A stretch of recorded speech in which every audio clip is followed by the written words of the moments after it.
protect and help. And thank you to Brother John to bring him this in family and goodness to my sister, and also to Brother Roberto to come here, and hopefully will come again here in the Philippines. And I keep always praying with her, and keep always praying, keeps traveling, and God protect you, and the figure of the God will protect you. And hopefully. Speechless. Thanks God. Sabi na. Nasabi na lahat eh. Nasabi na lahat. Thank you. Salamat sa Panginoon for my sister, for Brother John, Brother Roberto, will be safe for travel. Of course, for the return, safe travel and good health. Amen. Amen. Praise God. Request everybody to stand and let us sing the chorus. Magpapaliwanag ako. Magpapaliwanag ako ba ito? Hindi lang ako kakain na ito. Dalawa kami na ito.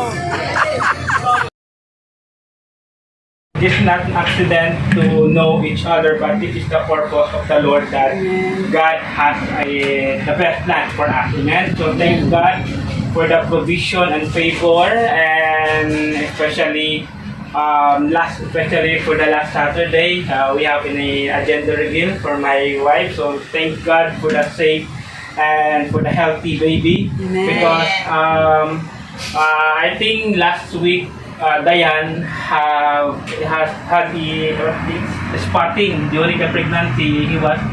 She was spotting. So there's a menstruation during the pregnancy. So that's why the doctor said Bleeding. very dangerous for a woman if she was in the menstruation. Bleeding. But still, thanks to the Lord that He will never fail us. Amen. He always protect my wife and my baby. So thank you also for the prayers. And now, so still continue believing that the Lord is always give a good health, and especially my traveling later. My traveling in the morning. We go from Cavite to Bamanal. So thank God for the protection. And yeah, I'm not expected that Sister Julie chatted me that, Pastor, we have a prayer today in the evening. So yeah, Ate Julie, I will go in to the Church Commonwealth because I am so happy to meet again our brother John and brother Roberto. So thank God for the safe travel. So I know that you are enjoying the Philippines, right? Yes. So I hope and soon, and I pray that the Lord will always guide you wherever you go. So I know the climate in the UK and here in the Philippines is so different. But but I know maybe you can miss one of the moments and one of the Sunday services here in the Philippines. So that's why. So we are here always to support you in prayer.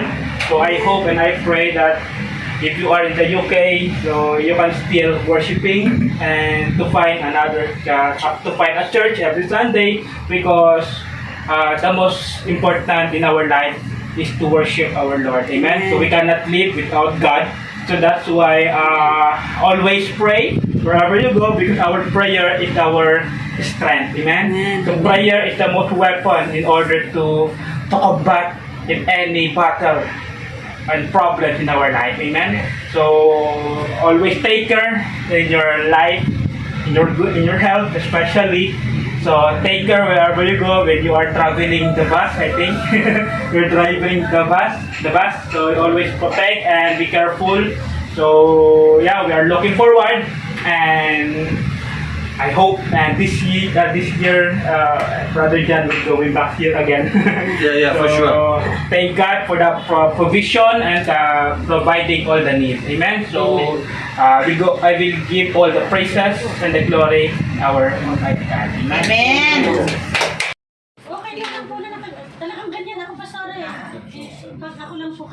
init, Yeah. She told me. yung init po ba nakukuha sa to him if it is needed. So, I want to thank the Lord because I think for Julie's life, all answered prayer. Before I told her that you have to pray for someone like this, and now it is. Now, I'm sorry for my English. I just tried. I told to John that if I didn't talk to him, my English become again poor. That's why I miss him if he is not here, Pastor, because my English become a little bit good when I talk with him every Sunday. So, if you're not here, in how many months, maybe when you come back, my English become poor again. So, Phone me every Sunday, okay? so for us, my brother and sister, and to the pastors, we have to thank to the Lord for them.